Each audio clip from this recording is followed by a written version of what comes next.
Hello, my name is Naomi Richardson, and welcome to another episode of the Power Chat series, A Way with Words. Today, I will be conversing with Des Stevens, the founder of Radiant Coaches Academy, who's also a humanitarian coach, social entrepreneur, people's advocate, and a planetary activist. How are you today? I'm doing well. Thanks for having me. Yeah, of course. If you wouldn't mind introducing yourself to the audience and just letting us know who you are and what you do, that would be great. Well, like you said, I'm a humanitarian coach. That's how I identify the most. I've been a coach professionally for 18 years, but I'm also a media producer, having done a documentary about Indigenous women, and I'm hoping to do a coaching TV show as well. Oh, I love that. Well, I'm super excited to interview you, so I'm going to start off with the first question. How did you begin your journey as a humanitarian coach? And over the years, how have you strengthened your leadership and audience? Hmm. I think my humanitarian coach origins honestly started when I was about 10 years old before I was a coach because my stepmom would take me to her social work clinics. And I remember having compassion and empathy and sympathy for people that are in need. In this case, it was medical need. And I just remember thinking, I really want to make a difference. I want to help people that are in need. So I think that's kind of where it started.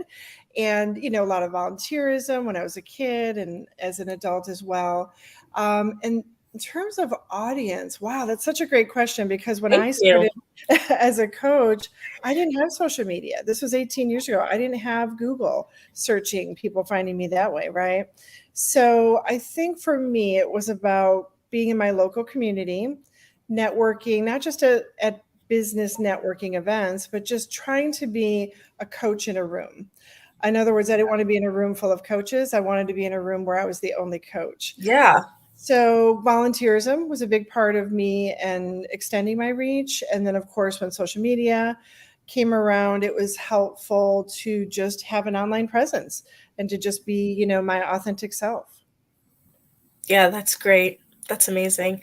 As someone who is a planetary activist, what are sustainable and meaningful habits that you partake in, and what do they mean to you? Hmm. This is a really interesting topic because I have a really strong opinion about things like recycling. So, Oh, for yeah. example, we as consumers have been conned, thinking that it's like our issue. Like, if we don't recycle, that's going to be harmful to the planet. Meanwhile, corporations are doing extensive damage. So, I think it's more about changing the laws. This is what I learned in my environmental activism, which is if you can change a law, you can change a lot more than just even using your voice, which our voice is very important. But Yeah. if we just protest, if we just um, try to protect, the environment, the planet, the animals, things like that. It's activism takes is part of the movement. Let's just say that. So it Mhm. needs advocacy, activism, people who are on the front lines, people who are behind the scenes, right? So for me, I remember on the very first Earth Day, asking my mom what Earth Day was. And she said, I don't know. And so my friends and I just went outside and we started picking up some litter and we call it Earth Day, right? So I think sometimes we have to get creative. Sometimes it's great to be part of a larger system. But ultimately, for me, I was an animal rights activist for many years. I think one way to really save the environment, honestly, is to eat less meat. And it's just about how much water it takes, to grow a pound of meat versus a pound of grain, let's just say. Yeah. So, it's not about going vegetarian totally. It's not about guilting yourself about that, but it's about considering, am I turning off the water when I don't need it? If I'm Yeah. brushing my teeth, is it just stay on the whole time? And just little things like that. But again, it's about larger amounts of water being used by larger entities. So I think if you can That become makes sense. yeah, if you can become legally active in terms of, talking to representatives, I'll just give an example. When I was an animal rights activist, I heard about oil companies changing laws so that the small gas stations couldn't stay open anymore by changing the tank size of the gas underneath the pumps. Wow. So I thought, wow, okay, so what if because people aren't going to stop eating meat, No. me included, I'm not a vegan, but so I thought, well, it's really about the humane treatment of the animals for me Yes. at the time, right? So I thought, okay, what if we introduced a law, because at the time, and it still probably is true, that the number 2 letter written to Congress every year in the United States is about animal welfare. Yes. The number 1 is about Social Security. So I thought, wow, if all these people are writing to Congress about animal protection and animal rights and how we shouldn't vivisect on animals, things like that, why don't we change a law to allow just a veal crate to be a little wider so that it could actually reach back and lick its own fur, which is a very natural, inclination they have. So it was very hard for the farmers to say, oh, that's, unreasonable. And it Yeah. actually changed the industry quite a bit, because when this law was passed, it put some people, I'll just say, out of business because they had to get new crates. Yep. So that was kind of a subversive way to do it. But I think it's just about getting creative. So for me, how I feel I've done the most in terms of me being one person is that I executive co-produced a film about Indigenous water protectors, the women in North Dakota, the Lakota Sioux. So for me, when we launched our film, it actually helped overturn some federal court rulings about pipelines. Really? Yeah. So again, it's about the activism. I mean, yes, doing a film is great. It's a great thing to do, a documentary, but what it can do is really beautiful in terms of legal, social, justice issues, things like that. Yes.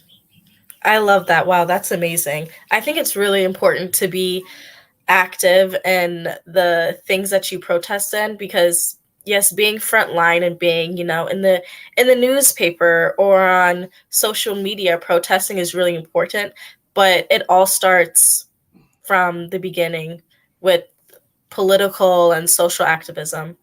Absolutely. So, your bio mentioned you co founding a nonprofit organization that provided grief recovery to Central Americans. What was the rundown for providing that support and the end result?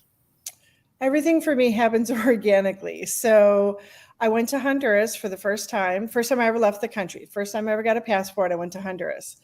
And in Central America, I was so blown away by how beautiful the people are there, and the food and the mountains and the beach and the rainforest and the jungles and all that. But I was really taken aback by the impoverished conditions of that Yeah. country.